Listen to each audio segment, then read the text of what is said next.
You driving?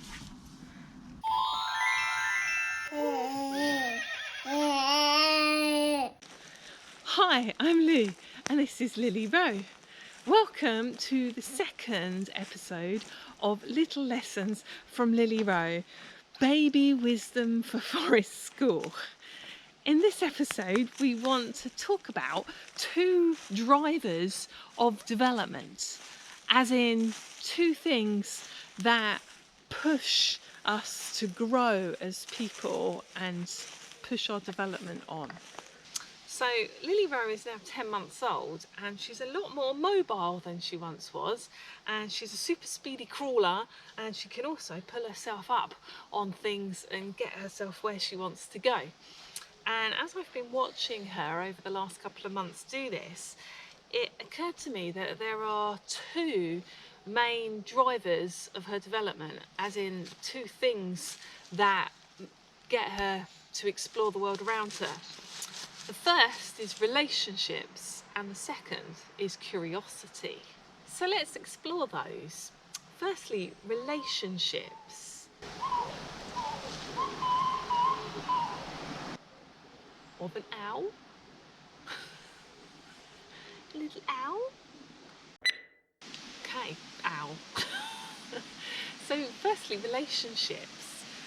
So Lily-Roe tends to follow me around. She will crawl after. Yeah, exactly. She'll crawl after me, and she'll get upset if she can't follow where I go. And she'll often use me as a climbing frame, like she's doing now. And you know, she wants to go where I go, and she pays attention to the things that I pay attention to.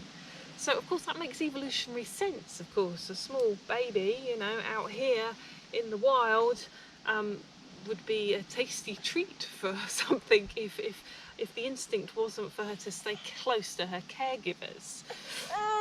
Yeah. John Bowlby in the 1950s did a lot of work around this and the effect of maternal care and how that affects a person in later life in terms of their mental health and personality. And Mary Ainsworth looked at this a bit later on in the 1970s and looked at types of attachment, which I'm sure you may have come across in your forest school training. And the idea being an attachment is more than just physical safety, that attachment is an emotional bond between an infant and their caregiver or givers. There is a two-way reciprocal relationship where the caregivers responds to the infant's needs and therefore creates a stable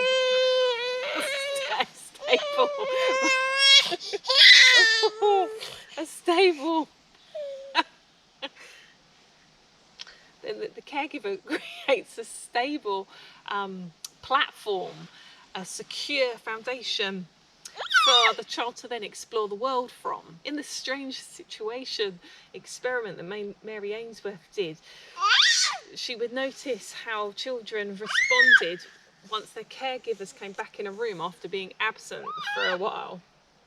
And she sort of mapped the behaviour in terms of whether they had a secure attachment, in which case they would greet their caregivers when they came back, or if they had an insecure attachment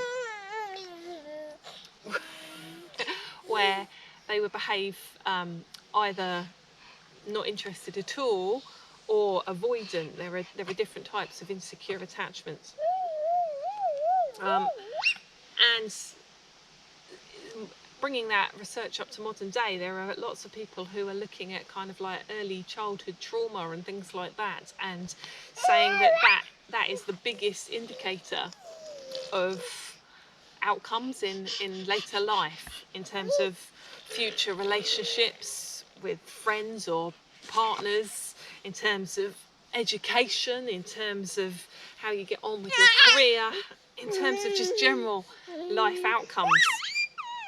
So it's key that relationships really shape the people that we're going to become. Are you singing? Then there's curiosity. So Lily-Roe is now able to get herself places and follow her own innate curiosities. And what I've noticed for her stage of development right now, those curiosities seem to be stemming from her sensory awareness. So what she sees and hears, she then moves herself closer to those things so that she can touch them and sometimes taste them.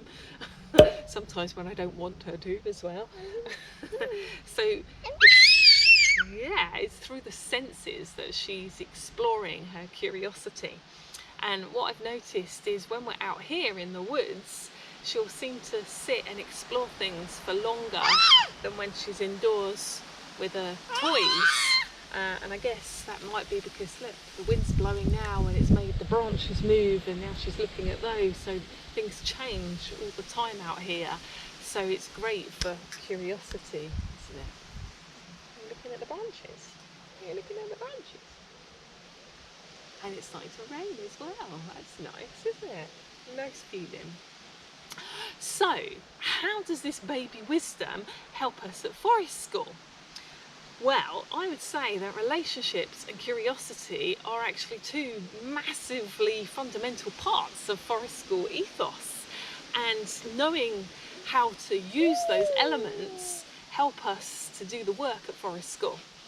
So firstly, thinking about relationships, if we're hoping to work with particularly the emotional development of a person, their self-esteem, their emotional resilience, we have to have a strong, trusting relationship with those learners that we're working with. In some ways, to use Bowlby's and Ainsworth's language, we need to become an attachment figure to them so that we become that secure, stable, safe place for people to then explore the world from. And particularly out here, that if we're working with learners, young or old, that perhaps are unfamiliar with being out here, it can be a slightly scary space for some people if they're not used to being out here. So being someone's rock, you know, you've heard that terminology, you're always there for them, unchanging, stable, strong foundation. And that's what we need to aim to be as forest school leaders. We need to be people's rocks, which I quite like. Yeah, a nice earthy, strong stone. And then in terms of curiosity, of course, how do we do that at forest school? Well, I would say we follow Lily-Roe's example and use our senses more. And I think perhaps as we get older, we forget the awe and wonder of being this age, where everything is new, and you know, lots of new things to see and hear and touch and taste. And you know, it becomes familiar to us, so we forget how amazing stuff is. And so as a forest school practitioner, part of our role is to cultivate curiosity again in people. And so there are many different ways we can do that, but sometimes it might be just as simple as modelling things.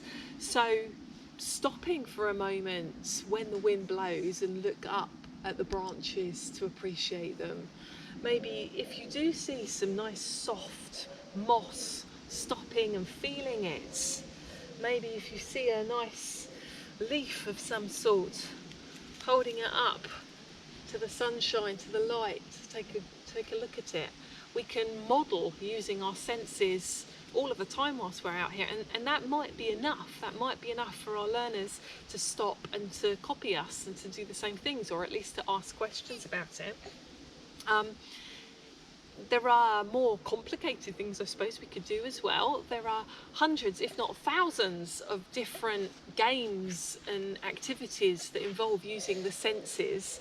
And there's books and websites all about those, all over the place. You're going to look at the leaf too, because Mummy was looking at one. Yeah, you see? You want that one? Yeah. Yeah, you look, I hold it up. Yeah.